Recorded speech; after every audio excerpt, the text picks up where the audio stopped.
If women were never involved in preaching or in leading congregations as the head of a congregation, like being a presbyter or a deacon or a bishop, a person who was a really official leader of the church, if women had never been involved in that in the lifetime of Paul, why is it that Tertullian in the 2nd century is so keen on throwing them out? Why does there need to be this rhetoric in 2nd century Christianity that women need to be tossed out of leadership roles if they had never been in leadership roles in the 1st century church? And of course, ironically, there are so many people who talk about they won't read the letters of Paul. There are some seminary students who won't take courses on Paul, et cetera, et cetera. But, Paul is the only writer in the New Testament that actually identifies women involved in ministry by name. Nobody else does in the New Testament. So when you take that seriously, Paul is, sending Phoebe to read the letter to the Romans to Roman congregations, and he's identifying a woman and her husband, Andronicus, as well known among the apostles. Then I can't see how you would see Paul as a person who is tossing women out of ministry. If Paul is tossing women out of ministry, why would he be doing that when he obviously doesn't do it in his authentic letters?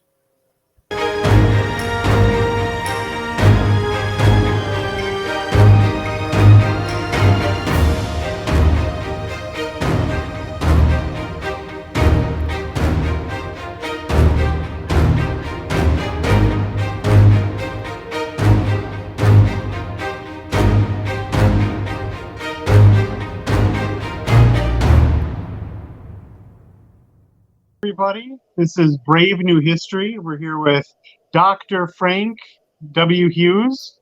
He's the author of the Corinthian Correspondence. Maybe as a bit of a background, that it's widely accepted that 2 Corinthians is either 2 letters put together or maybe 5, where it's now a minority position. Wouldn't you agree that it's just one cohesive letter, right? Yeah, I think among Pauline scholars, among critical Pauline scholars, then most of them, although not all, but most of them at least partition 2 Corinthians 1 through 9 from 2 Corinthians 10 through 13. So that is the majority position. And many people partition between 2:13 and 2:14 and so forth. So a lot of people partition 2 Corinthians. Yeah. And now it's relatively new to scholarship to say that 1 Corinthians looks like we have a few letters put together there. So it's actually not that new. There was a couple of people, a person in the 19th century named Hagge, Hagge, and there was, of course, the great Johannes Weiss, who wrote a commentary on 1 Corinthians in the Great Meyer series, and he argued for the partitioning of 1 Corinthians. And of course, Johannes Weiss had a very famous student, Rudolf Bultmann. And then Bultmann had a very famous student who went to Berlin named Walter Schmidhals. And Schmidhals' dissertation under Bultmann was called Gnosticism in Corinth. And he argued for partitioning 1 Corinthians as well as 2 Corinthians. So it's actually not new. It's really been batted around. And so one of the things that Bob Jewett, in his famous article of 1978, The Redaction of 1 Corinthians, we wanted to give a good, solid historical and rhetorical justification for the partitioning of First Corinthians. Yeah, and with First Corinthians, that's, at least to me, the maybe the most puzzling epistle. Where what's Paul talking about, right? Where we have women's heads, right? And a lot of people say women should stay quiet in the church. That's probably interpolation. Maybe it is, because the people of Chloe presumably a woman, and we presumed it's like a house church, that it would be weird to say you should stay quiet in your own house, right? Those two kind of don't seem to go together well. So it's kind of like, what are we talking about, and why should women have covered heads because of angels, right? um I don't know, it's a bit of a mystery, isn't it, as to what's going on Well, with First Corinthians. if you take 1 Corinthians 14, 33b through 36 as an integral part of an integral 1 Corinthians, it is a mystery. If you adopt our partition theory, or other partition theories that include 1 Corinthians 14, 33b through 36 as an interpolation, and therefore not by Paul himself, then it becomes less mysterious. But in contrast, of course, 1 Thessalonians is a 5-chapter letter, and it's very, very cohesive, and one part flows into the next. You can hardly see where the divisions are in 1 Thessalonians. And I wrote an article about that that was published in 1990 called The Rhetoric of 1 Thessalonians. And then in 1979, Professor Hans-Dieter Betz's big commentary on Galatians appeared in the Hermeneia series, in which he did a type of form criticism and rhetorical criticism on Galatians. And he showed the coherence of Paul in Galatians. Bob Jewett, my teacher and my co-author, wrote a big commentary on Romans, and took about 25 years to do it, in which he argued for a very coherent letter to the Romans, including chapter 16. And so when Paul can write these very coherent major letters, either a shorter letter or a longer letter, as in Romans 1 through 16, then you look at 1 Corinthians and you see how disjointed it seems to be. Not to mention how disjointed 2 Corinthians is. Then that causes you to have doubts about 1 Corinthians as an integral letter. So if you have doubts about 2 Corinthians as an integral letter because of the rough transitions, why wouldn't you also have doubts about the literary integrity of 1 Corinthians because of rough transitions? And so one of the things that Bob Jewett did in our chapter 3 was he went through 1 Corinthians and he made a list of all of the rough transitions in 1 Corinthians. And he showed why they are rough transitions. And that's one of the very, very original parts of chapter 3 of our book. Yeah, so you would say we're contrasting it to First Thessalonians, where you would see very few, if any, interpolations in it, or I don't see any. Now there are people who think First Thessalonians 2, 13 through 16 is an interpolation. yeah, But I have argued against that, because I argue that First Thessalonians is epidectic rhetoric, and one of the things you do in epidectic rhetoric is you use the topic of praise, but you also can use the topic of blame. And I think that the blaming of the opponents in First Thessalonians chapter 2, verses 13 through 16, I think the blaming of the opponents fits in beautifully with the rest of the rhetoric of First Thessalonians. So absolutely. I don't see it as an interpolation, nor does Bob Jewett, but some very respectable people do. Yeah, which I know FC Bauer, I think, was the principal one who saw it as interpolation. Although, would you agree that very few people today consider it interpolation? In his article called, I think it was called First Thessalonians, Theology in the Making, or something like that, Helmut Hmm. Kuster of Harvard University argued that it was an interpolation. Um, and he taught at Harvard. He was one of the youngest students of Bultmann, and he taught at Harvard for many years. Um, and so he argued that First Thessalonians 2:13-16 was an interpolation.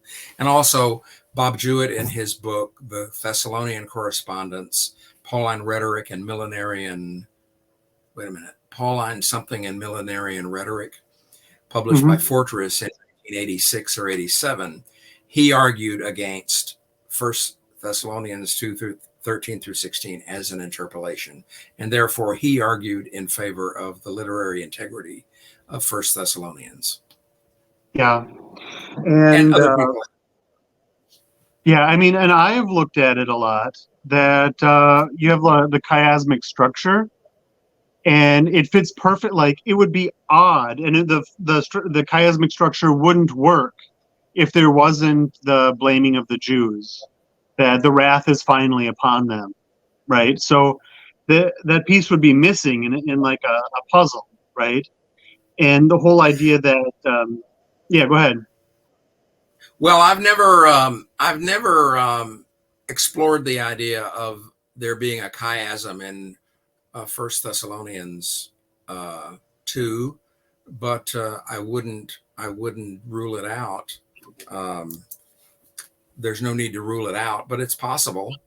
But I think even without a chiasm, as you argue, you still have the juxtaposition of praise in most of First Mhm. Thessalonians, and then blame in 2:13-16. So, um, however you try to describe the literary structure, um, I don't see a reason to argue in favor of an interpolation here.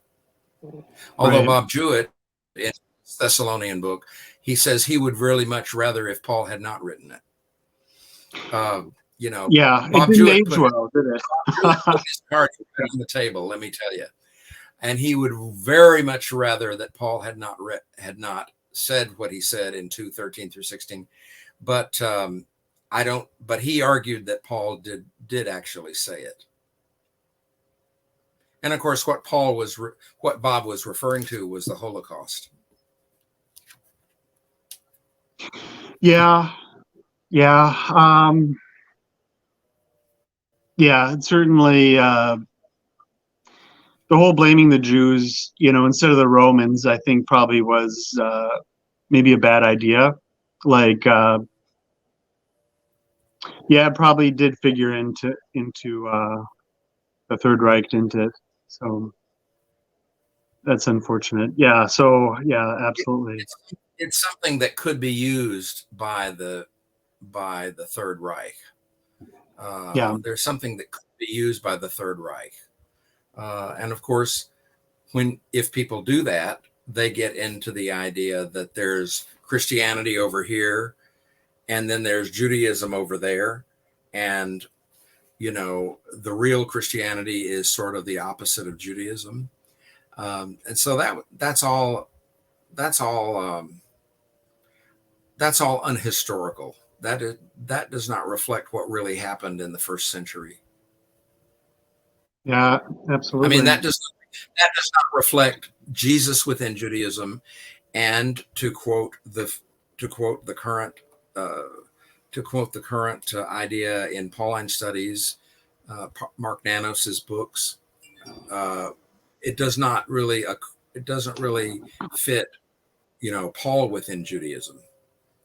So in other words, when you see Paul as a person who was Jewish and was doing his thing primarily, I think, with Gentile Christians, Gentile believers in Jesus. Uh, nonetheless, uh, in Paul's letters, in Paul's authentic letters in the Pauline corpus, there are only two authentic letters where Paul does not quote the Old Testament. And one of them is the 25 verse letter to Philemon, and the other one is First Thessalonians. And also, as Bob Jewett pointed out, First Thessalonians doesn't have any traces of justification by faith. It doesn't have in flesh versus spirit. And so there's a lot about First Thessalonians that is different than the Paul from Galatians onward. So we're thinking First Thessalonian might not be authentic. No, I think First Thessalonians is authentic, but it is the first letter of the ones of the authentic letters that we have. It is the first one chronologically. God, he hasn't developed his theology enough. Is that what we're saying? Jewett argued in his book, Paul's Anthropological Terms, which came out in 1971, he argued that the categories of flesh versus spirit, etc., was a result of the conflict with the Judaizers. And so he was able to show, he argued that the dichotomy of flesh versus spirit was a thing that Paul developed in the conflict with the Judaizers. And therefore, in the case of First Thessalonians, that conflict with Judaizers had not happened yet.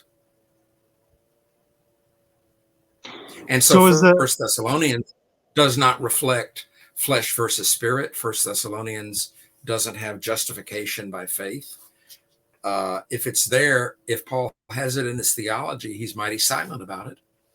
So what Bob argued in the 70s and in his dissertation in the 60s, he argued that the stuff that is in Galatians against the Judaizers included the quotes from the Old Testament, flesh versus spirit, etc., and that Paul actually developed that within the conflict with the Judaizers. And therefore, Paul's categories of flesh versus spirit and justification by faith originally was part of Paul's conflict with the people who were his opponents in the Galatian church, or with the people who had seduced the Galatians in the Galatian churches. Yeah, which as you can see, there's just a whole bunch of stuff that's been going on in the background since, well, the 1950s. Yeah. Now, do you so he's talking about the spirit, whereas he's saying that the Jews are talking about the flesh, right? That the spirit is above, and like Jews believe in a physical resurrection, like a fleshly resurrection. He believes in a spiritual resurrection, right? And then there's the whole... The Corinthian opponents believed in a spiritual resurrection, which of course is no resurrection at all. No, Bob argued that the Corinthian opponents, with their stuff about the flesh, what the original root meaning of the flesh, as Paul uses it in Galatians, was the circumcised flesh of the foreskin, and that they are making the flesh, or the lack of that part of the flesh, the kind of the main banana. And Paul argues, no, wait a minute, look at all these other things that have happened. You've been baptized, you received the Spirit, et cetera, et cetera, et cetera. All of these other things have happened that have made you Galatian Christian men, you Galatian Christians, really honest to God Christians.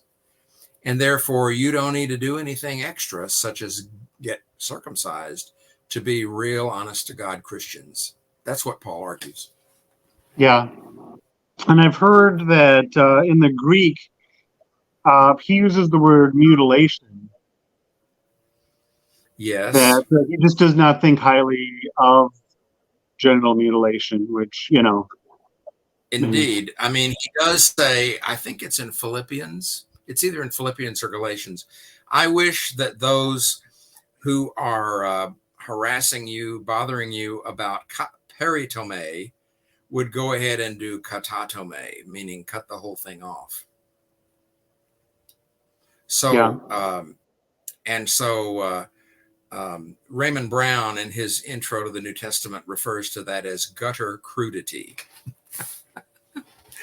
So, Well, I mean, kind of, it's humor, I think. I mean, it's not that it is crude, humor. is it? Yeah. I mean, it's just like, well, you're a hypocrite then. Just but I mean, that's the way I would take it.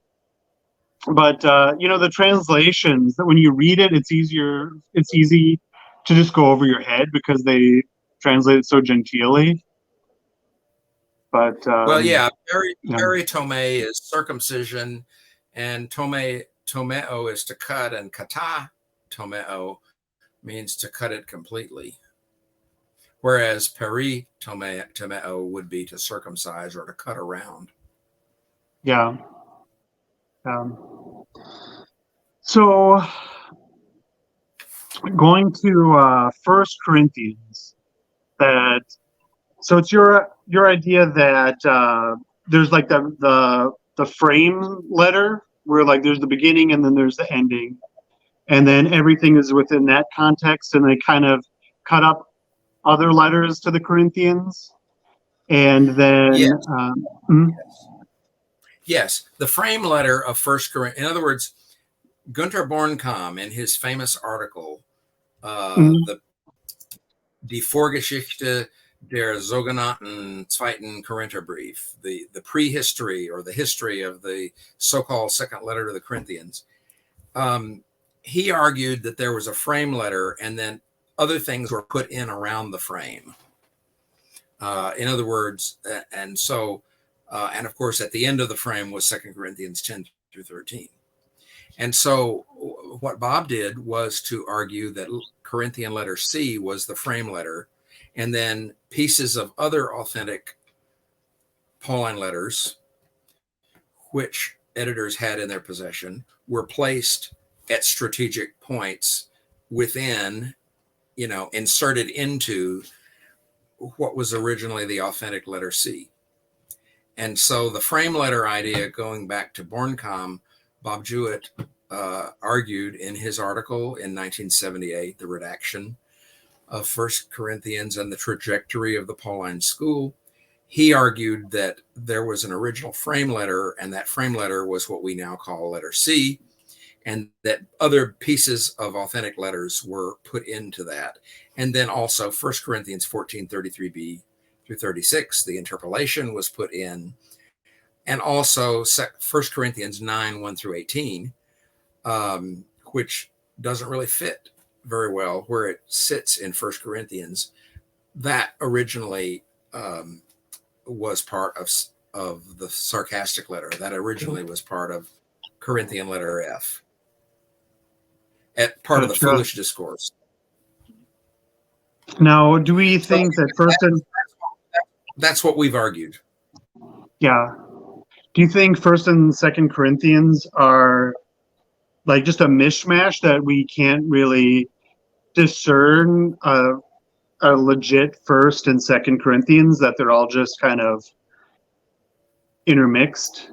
That they're just kind of patchwork, both of them? Or do we think that there's a substantive difference between First and Second Corinthians that Well, makes it essentially First and Second? Well, basically, if you do a partition, a lot of people do the partition theory of Second Corinthians, right? In other words, they would say 2 Corinthians 10 through 13 is the sarcastic letter. And then after the sarcastic letter was received, that is the letter that Paul later refers to as in 2 Corinthians 2:4 as the letter that I wrote out of much anguish of heart and many tears, the so-called letter of tears. And therefore, the letter of tears, 2 Corinthians 10 through 13, logically comes before the letter of reconciliation, which is 2 Corinthians 1:1 through 2:13, plus 7:5 through 16, which is all about reconciliation. See? So we think that these were in fact authentic Pauline letters, and we think that everything in First Corinthians is an authentic Pauline letter. The big and extremely notable exception being 1433b through 36, which is where women got to be silent in church, and if they want to know anything, they should ask their husbands at home, which just can't work. That can't work in respect of 1 Corinthians 11.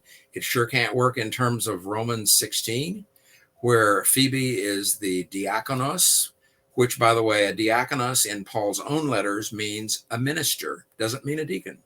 It means a minister because Paul refers to himself and Apollos as diakonoi. See, Phoebe is a diakonos of the church at Cenchrea, which is one of the two port cities of Corinth. She probably carried the letter to the Romans and read it to the different Roman congregations, most of which were Gentiles.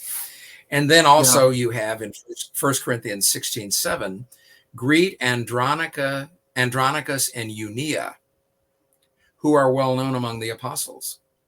Well, you see, translators couldn't believe that a woman would be a well-known apostle, see? So they created this word called Junias, Junias in English, which word never existed. This name was not attested as a masculine proper name, a name of a man. There's no attestation of it other than Romans 16:7, whereas Eunia is a well-attested Roman female name. So if you take the Greek seriously and it says greet and Andronikon kai Union with alpha nu at the end is the accusative case of Eunia, ending in an alpha. And about 9 out of 10 of words in the nominative case that end in an alpha are feminine. And so since Eunia is a well-attested Roman female name, then that means the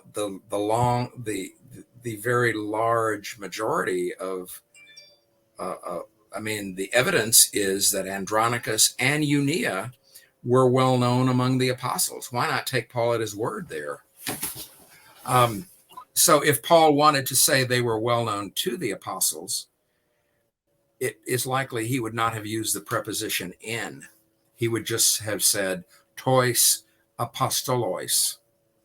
But by using the preposition in before that, those two, the article and the noun in the dative case, it means they were well known to the apostles, or well known among the apostles. So in other words, it has to do with how you read the evidence. And the evidence can be read in a number of ways. Yeah, so the reason for that interpolation is just so women couldn't preach? Is that the gist of it? Or was there more motivation than that? Or is it that simple? Given if it is an interpolation, it's an interpolation by the late first century, if not the early second century church. And my response to that is, somebody asked about that long time ago, and I said, if women were never involved in preaching or in leading congregations as the head of a congregation, like being a presbyter or a deacon or a bishop, a person who was a really official leader of the church, if women had never been involved in that in the lifetime of Paul, why is it that Tertullian in the second century is so keen on throwing them out? Why does there need to be this rhetoric in second century Christianity that women need to be tossed out of leadership roles if they had never been in leadership roles in the first century church? And of course, ironically, there are so many people who talk about they won't read the letters of Paul. There are some seminary students who won't take courses on Paul, et cetera, et cetera. But Paul is the only writer in the New Testament that actually identifies women involved in ministry by name. Nobody else does in the New Testament. So when you take that seriously, Paul is, sending Phoebe to read the letter to the Romans to Roman congregations, and he's identifying a woman and her husband, Andronicus, as well known among the apostles. Then I can't see how you would see Paul as a person who is tossing women out of ministry. If Paul is tossing women out of ministry, why would he be doing that when he obviously doesn't do it in his authentic letters? So the historical difference between the authentic letters of Paul and the interpolated, edited letters of Paul is a very crucial matter if you're trying to reconstruct the history of first century Christianity. Yeah. And, along those lines, there's that confusing part with women should have their heads covered because of the angels. Do you have an idea what angels have to do with it? Yes. In chapter, I think it's chapter 5 of our book, the chapter about Corinthian letter A, which is pretty much the same as 1 Corinthians 11. I give the reference to a Qumran, a Dead Sea Scroll place. I think it's called the Songs of the Sabbath Sacrifice. And it talks there, the Dead Sea Scrolls talks there about there are angels in the camp. There in the Dead Sea Scrolls, the Songs of the Sabbath Sacrifice, I think it's called,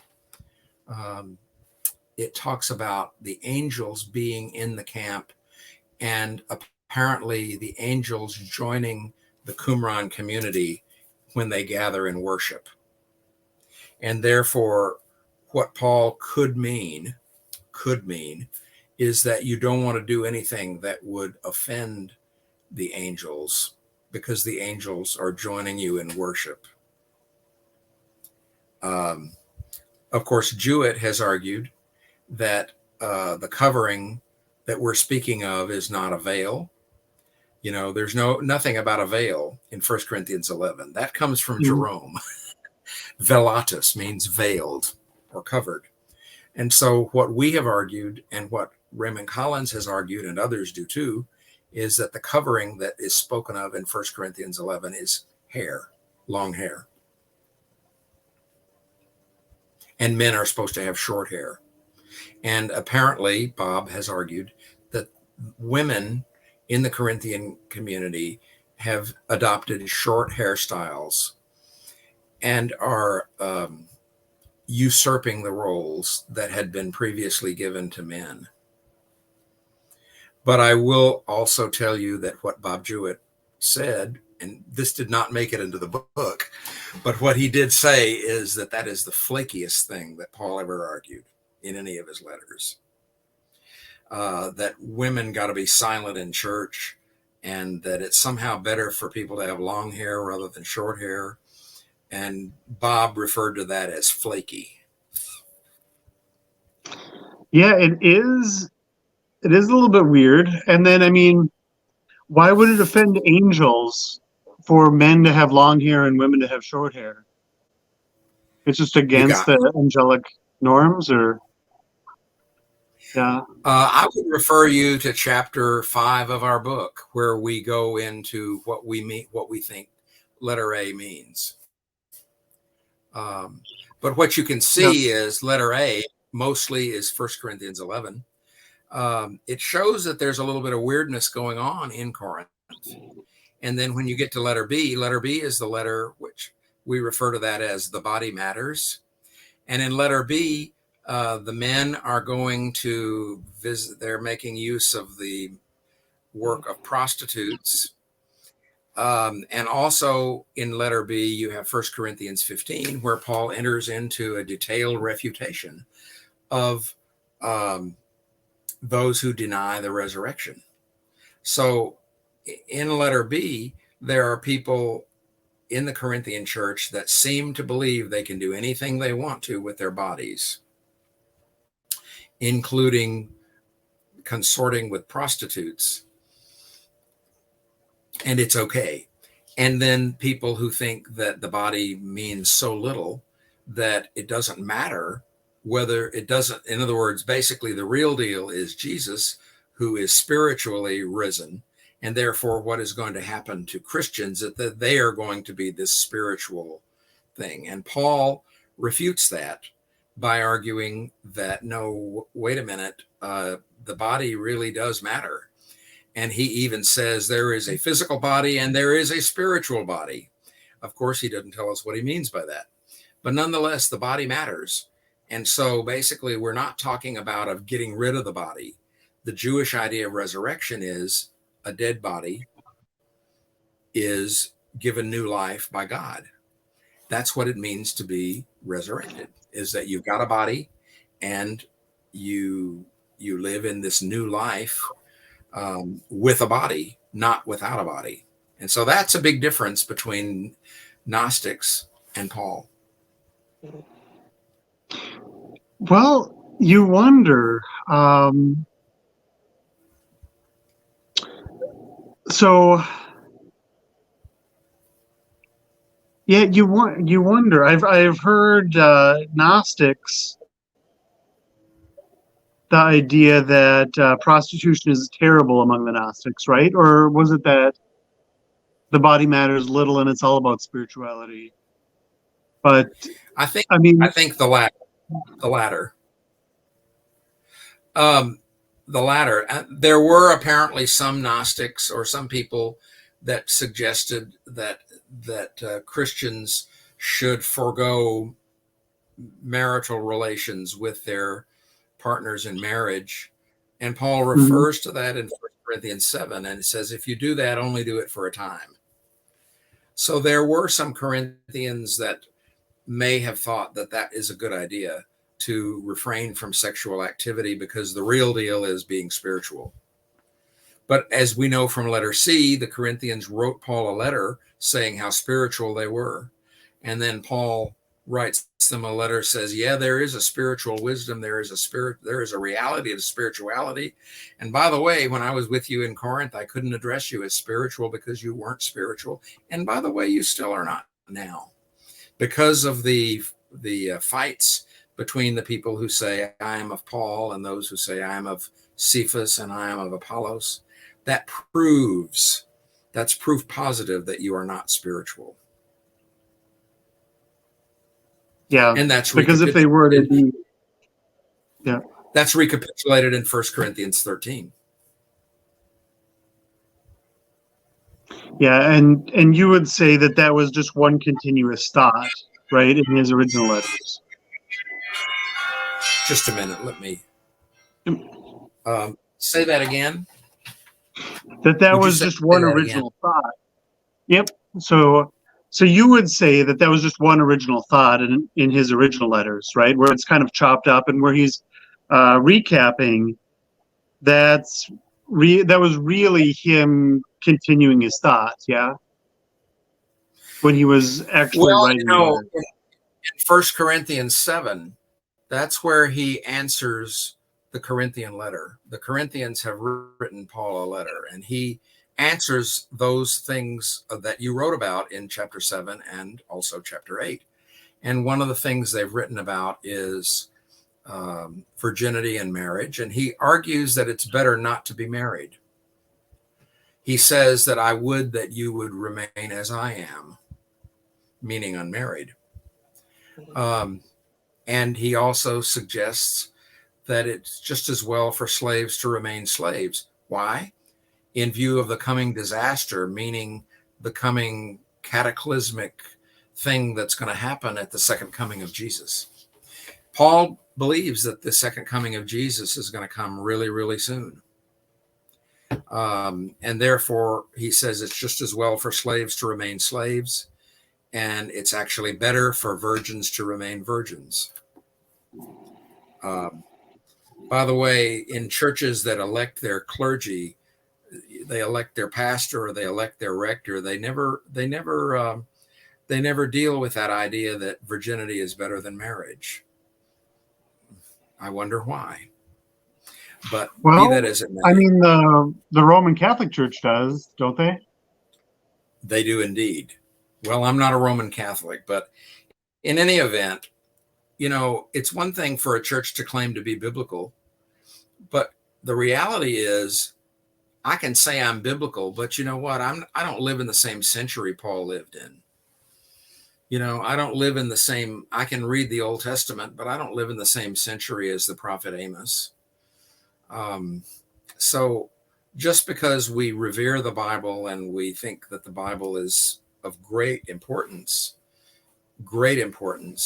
that doesn't mean that we are limited to what biblical writers wrote in the first century CE. I think we have to understand the Bible as, I don't want to say it's a living document, but it's a document that is a document of the early Christian of the Christian community, and originally in the Jewish community, and the interpretation of the Bible continues to evolve. Yeah, I'm a bit of the same opinion that, we're not oppressed by Rome anymore, right? And it would seem, unless you're a full preterist, that a lot of the prophecies, right, like this generation shall not pass away, it seemed like that generation did pass away, right? And yeah, I mean, yes. you would think that Paul would be writing something different if he were alive today. And especially if, he had a fuller understanding of science, right? He'd be writing something different. Well, actually, in 1 Thessalonians 4 and 5, he talks about, in the third proof of 1 Thessalonians, he says, we who are alive, who are left. And so Paul seems to believe that in his natural life, he is going to see the second coming of Christ. He has already experienced the first coming of Christ. He has already experienced a resurrection appearance, according to 1 Corinthians 15:8. And he believes he's going to have, he believes that the coming of Christ is going to be during his lifetime. And he says that, I believe he says that in 1 Thessalonians 4 or 5 about the second coming. When you look at Philippians, Paul talks about it would be better to die and to be with Christ. And then when you look at Romans, particularly Romans 8, one is not of the opinion that Paul thinks that he is necessarily going to be alive during the second coming of Christ. So I think Paul can change his mind. I think Paul did change his mind from Romans being the most mature iteration of Paul's thought versus other letters. For example, in Galatians, Paul thinks that the Jerusalem agreement is still alive and well and valid. In other words, the Jerusalem agreement was that Peter and company would go to Gentile Christian believers, and that Peter and company would go to Jewish believers in Jesus, or Jewish people, and to try to promote belief in Jesus as a Messiah. And Barnabas and Paul and company would go to Gentiles. Paul thinks that agreement is still a valid agreement by the time he writes Galatians. Mm-hmm. By the time Paul writes his travel plans in Romans 15:20 and following, and the greetings in Romans 16, the Jerusalem agreement, as far as there is evidence, the Jerusalem agreement just ain't there anymore. So Paul thought the Jerusalem agreement was valid. And in a sense, one of the things you have to understand is that in Galatians, Paul was not defending himself. Paul was prosecuting Peter, because what Peter did was to violate the Jerusalem agreement, which they had given him the right hand of fellowship, right? Mm-hmm. And then by the time Paul writes Romans, Paul is he's trying to get congregations in Rome, including one or more Jewish congregations, and the majority of Gentile congregations in Rome. He's trying to get them not to coalesce into a single congregation, but he's trying to get them to agree to work together to support Paul's mission to Spain. When Paul goes to Spain, there are no synagogues at this time. And so there was a big problem with what language would you use in talking to people in Spain. You know, they had a bloody revolt with Rome. And so the problem is he would have had to have and pay local interpreters. So there were lots of problems with the mission to Spain that is projected in Romans 15:20 and following. And so Paul thinks when he writes Romans that he can only do a successful mission to Spain with the cooperation of important, highly placed people in Roman Christian congregations who can support him with probably money and probably letters of recommendation and, shall we say, ends with some of the Roman bureaucracy in Spain. So even in Paul's own lifetime, things have changed in the church. So if things can change in the church in the first century, as we know they did, why can't things change in the church in our century? Yeah. Yeah, because the obvious answer would be because we have our canon and these are the words, right? And we don't really see it as fluid, right? But yeah, that's a good point because Paul changed his mind as the situation changed and as it became apparent that the world was not going to end in his lifetime, and then Right. Yeah, absolutely. Yeah. Well, in other words, if you're in the Protestant heritage, and we Anglicans, part of us are in that, and part of us seem to think that we are a little bit more like the early church before the Reformation. But there is this saying, Ecclesia semper reformanda. The church must always be reformed. Always the church needs reforming.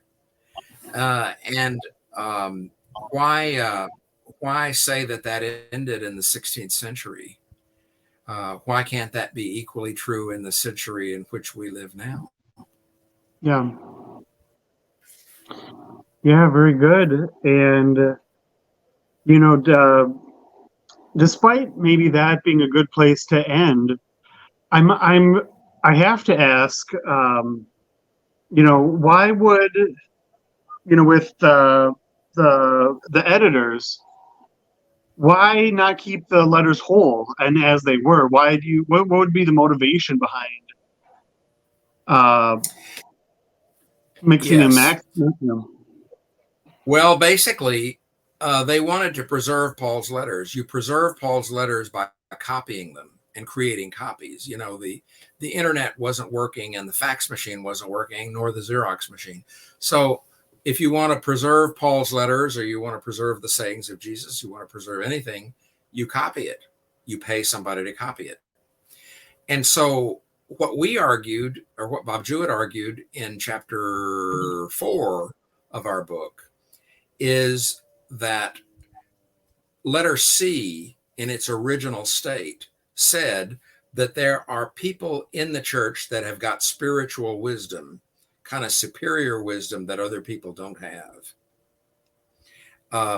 And Paul even says in the Thanksgiving prayer of letter C, I give thanks that you have been enriched with all spiritual wisdom and knowledge, and that you are not lacking in any spiritual gift as you wait the coming of Jesus. And then he goes on to say, well, by the way, there is spiritual wisdom. And you can only really explain spiritual wisdom to people who are spiritual. And people who are not spiritual just won't get it.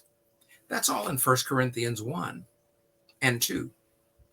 And then as Paul opens 1 Corinthians 3, he says, by the way, I tried to explain this spiritual stuff to you guys when I was in Corinth, and you were not able because you were fleshly. And by the way, you still are. See? So, but before you get to 1 Corinthians 3, in 1 Corinthians 1 and 2, there is this spiritual wisdom that some people got and other people don't have. And that would have been very, very useful to people who were Gnostics in one way or another. Maybe not full-blown Gnostics, but maybe proto-Gnostics or incipient Gnostics, who would say, yeah, we are the people who have got the spiritual wisdom, and other people who only do things in a fleshly way, they don't really get what we're talking about. In order to preserve the Pauline letters, those letters, but to limit the damage that could have been done with letter C as it stood, they added stuff to letter C to make it clear that, now, wait a minute, yeah, there is spiritual knowledge, but the stuff that was added to letter C to make 1 Corinthians is it was an attempt to take letter C out of the hands of Gnostics or proto-Gnostics. See? Late first century people. And this was not something that Paul anticipated when he wrote in the 50s. So the idea is the people who edited Paul wanted to preserve the Pauline letters. They massively wanted to do that. But they also wanted to take their interpretation, or as they would see it, their misinterpretation, out of the hands of their opponents by adding the interpolation in 1 Corinthians 14, 33b through 36, and other things. And so that's why 1 Corinthians as we know it was created. Got it. To put the kibosh on Gnosticism. Yes. And that's what chapter 4, which is very, very, very original, and is Bob Jewett's chapter, not mine, but it's chapter 4 in our Corinthian Correspondence book. He lays it all out. Chapter 3 is where he lays out all the rough transitions in 1 Corinthians and argues why you would want to partition 1 Corinthians. And in chapter 4, he talks about the redaction of letter C, etc., into 1 Corinthians. And then chapters 5 through 12, most of those are my chapters. I didn't do the one on letter B. Most of those are my chapters on the rhetoric of each of the letters and letter fragments. And then chapter 13 is where I tried to plug that into the history of Pauline Christianity. And Bob Jewett agreed with that chapter, although he did not critique it very much. He was very ill at that point. And then at the very end is Bob Jewett's last writing, namely From Scroll to Codex, in which he talked about the move away by early Christians. Paul's letters were originally written on papyrus rolls. And then what happened was they were transmitted in bound books. You know, a codex is a bound book, and codices are far more difficult to edit than a papyrus roll. See? Yeah. So that's what he argued in chapter 14, which is the end of the book. Yeah. Now, do you suppose with Marcion being the guy who came up with the idea of a New Testament canon and the letters of Paul, do you think that they were fundamentally different, like more pro-Gnostic originally with what Marcion had, and those were like the authentic, and that's what kind of convinced Marcion of his proto Gnosticism? Well, Gnosticism, Marcion, when he included people, he had the Apostolicon and the Evangelicon, I believe, and the gospel was a doctored up form of the Gospel of Luke, and the Apostolicon was not the entire Pauline corpus, but only only about 7 or 10 letters that we think of as the Pauline corpus.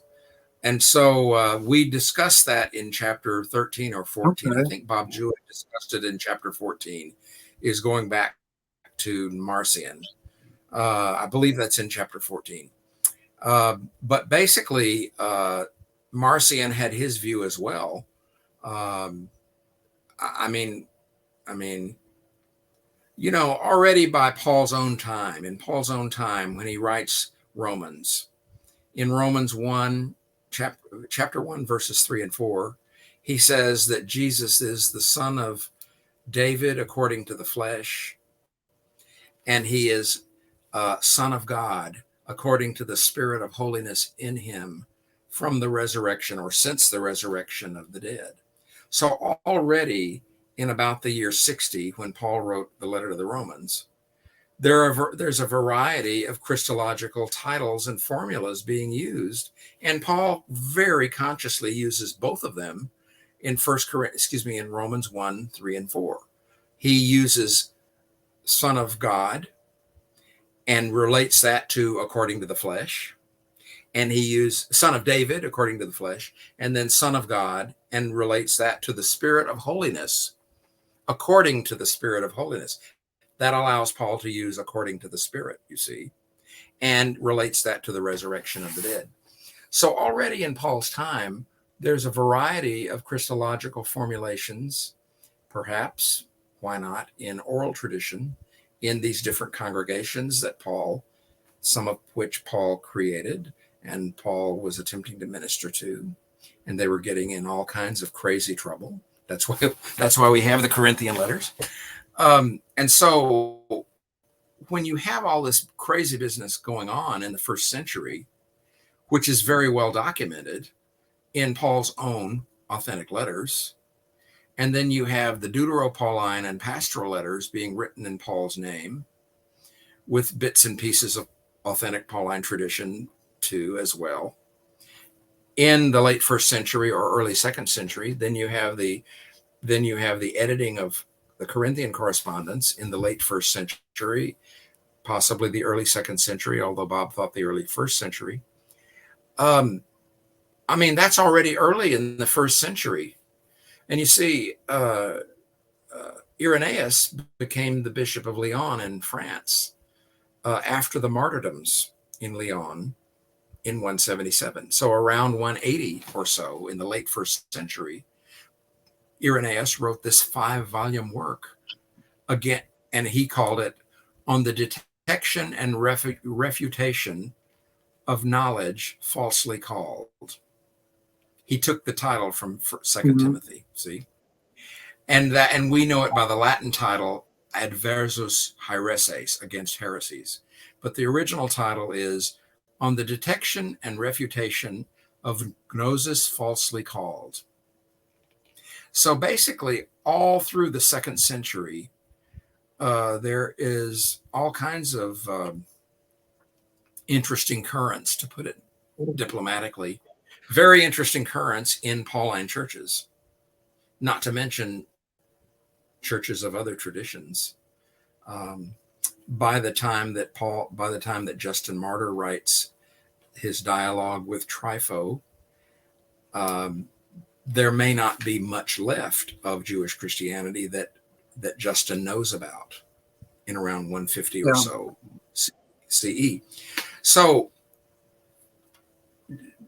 Gentile Christianity became, to a great extent in the second century, unmoored, or mostly unmoored, from Judaism.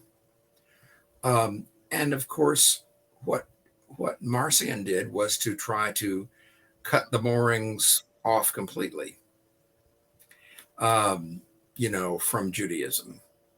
He didn't believe that the God of the of the Hebrew Bible could be the same God that was the father of Jesus, that Jesus addressed as Abba. See? So there were just different interpretations of Judaism and the Hebrew Bible that were alive and well during the 2nd century. And all of that 2nd century craziness didn't suddenly happen at the year 101. In other words, it didn't just happen at the year 101 or the year 100. Probably a lot of craziness was going on in the late 1st century. Yeah. Yeah, and before Paul, it's hard to say really what was going on, because he's all we have right now. That he seems to be saying that there was a split with Peter, and really what happened with Peter we don't really know. So it's kind of hard to go before Paul, isn't it? Well, you see, when you're talking about the Paul that Karl Donfried, the late Karl Donfried, a good friend of mine, referred to the early Paul. The early Paul includes the Paul of 1 Thessalonians. And so the Paul of 1 Thessalonians, in that Paul, in that letter, Judaism is not at issue. Circumcision is not at issue. The interpretation of the Old Testament, quote unquote, is not at issue. Flesh versus spirit is not at issue. The fact that Paul was an apostle was not at issue. Paul doesn't say he's an apostle at the very beginning of the letter. He sort of puts it in the narration of the letter in chapter 2. So Paul, the apostleship of Paul as being something real is not at issue when Paul was writing to a Gentile congregation. How do we know they were a Gentile congregation? 1 Thessalonians 1:9. You turn to God from idols to serve the living and true God. So that's when Paul wrote in 1 Thessalonians 1:9, you turn to God from idols. That is frequently taken as proof positive that the Thessalonian church was a Gentile church and was, as far as we have evidence, completely untroubled by circumcision, quote unquote, Judaizers or anything like that. Nonetheless, it still makes use of the apocalyptic interpretation of the second coming of Jesus. That's Jewish. But it's Judaism that Paul knows about, but it's not ramming any practice of Judaism down the throats of the Thessalonians. See? Mm-hmm. So that's early Paul. And 1 Thessalonians is the only letter that we have of the early Paul. Boy, is that important. And then from Galatians on, the reason you have Galatians, I mean, the reason Paul wrote the letter to the Galatian Christians in different churches is because they have had circumcision rammed down their throat by opponents of his. And he writes a letter saying that ain't the way it should be. See, and in that letter, he has flesh versus spirit for the first time. So if you talk about the early Paul, as the late Karl Donfried did, and as I have done, then the early Paul, the remaining letter of the only remaining letter of the early Paul is 1 Thessalonians. And that's why it's very important chronologically to place 1 Thessalonians first.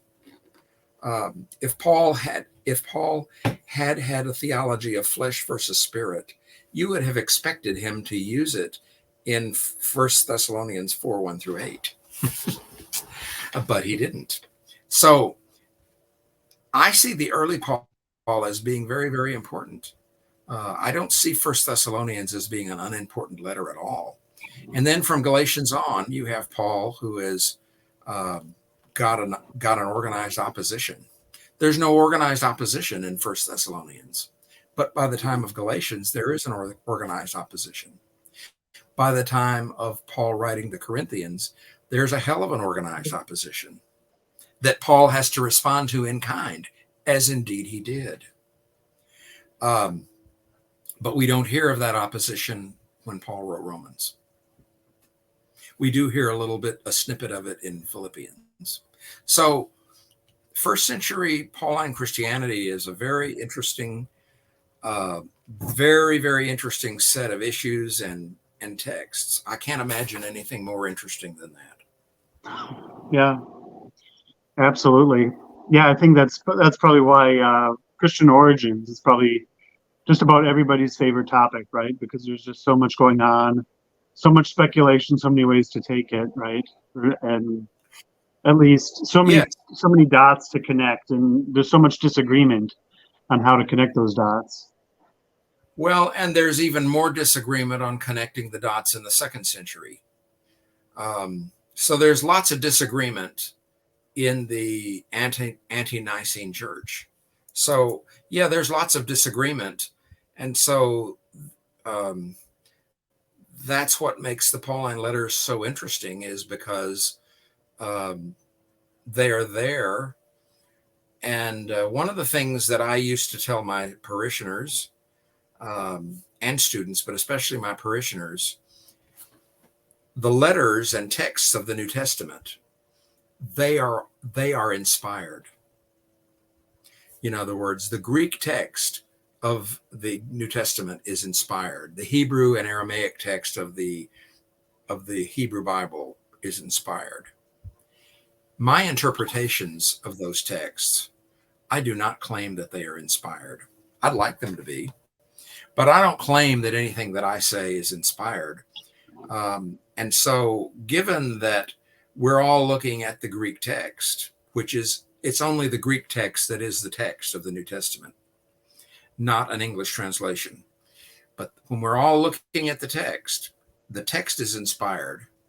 My interpretation of the text, including any translations of the text, they are interpretations. We don't claim that they're inspired, nor should we.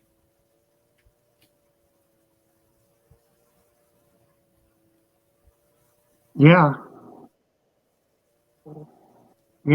So basically, I mean, you're saying divinely inspired, even Yes. the first part of Romans, where he's like, Paul is talking about these gay people everywhere. It just, to me, I don't find that inspiring. It's almost like, well, let's just skip over that part and pretend it's not there, right? You would say even that's inspired? I think that Romans 1, 26 and 27, Paul is simply using people who engage in same-sex sexual relations as examples of the way that, okay, here is what God intended, and then here is the way that human sexuality has sort of gotten off the track. Paul does not make a moral argument about that. He simply uses that as exempla of human beings having gotten off the track, having gone away from what God originally thought creation was about. And that doesn't mean that we have the same understanding of sexuality or human behavior as Paul would have had. And Paul doesn't enter into a theoretical discussion of sexuality or even human. I mean, Paul says that everything that's bad in human behavior comes from a failure to worship. In Romans 1:18 and following, Paul says, okay, God revealed all this, God did creation, and therefore the smart thing that humanity should have done is to worship, see that God had an order in creation, and therefore they should have worshiped God, the creator. And then having not done that, the Gentile world didn't worship God as creator. Then in Romans 24, 26, Romans 1, 24, 26, and 28, God gave them up. And so then he cites examples of the way that God gave the Gentile world up.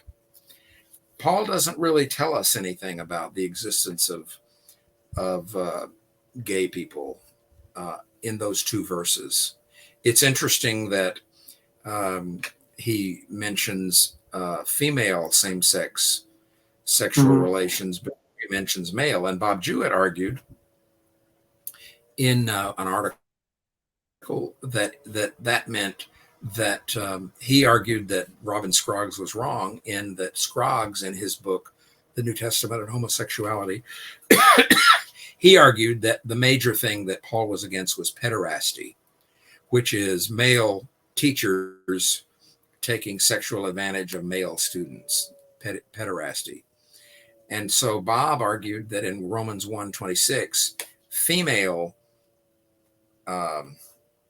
same-sex sex meant that what Paul was talking about in Romans 1:27 was not therefore pederasty. I'm not sure that I agree with that, but nonetheless, that's the argument that he made. But I think that we should let Paul speak for himself. And if Paul makes a moral argument about something, like in 1 Corinthians 7, or in Romans 12:1-15:13, the exhortation of Romans, where there's a massive, that's where most of the ethics of Paul is in Romans 12-15. And there's nothing about sexuality there. So I think that we ought to take Paul seriously. And where Paul just uses something as an example, as he does in Romans 1:26 and 27, I don't think that we should necessarily try to make a theological ethic about that. Yeah. Well, that's a good way to put it. Yeah. And let's see, maybe we'll sum up here. Is there any final thoughts or any thoughts that you had that we didn't touch on?